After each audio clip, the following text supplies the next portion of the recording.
అందరికి ఇది తయారవడానికి 3 రోజులు బియ్యం నానబెట్టుకోవాలి.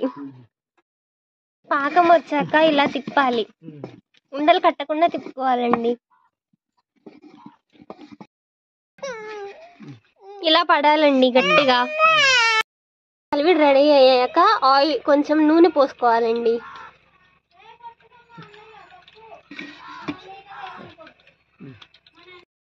తీసుకుని అరిసెలా చేసి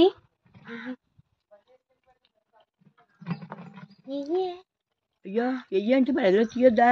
అది తీసుకుని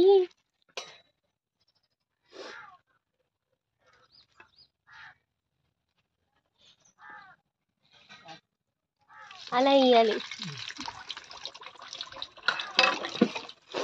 ఇప్పుడు వేసాక దాన్ని కిందకి ఆయిల్ లాక్కుండా ఉండడం కోసం ఇలా నొక్కాలి.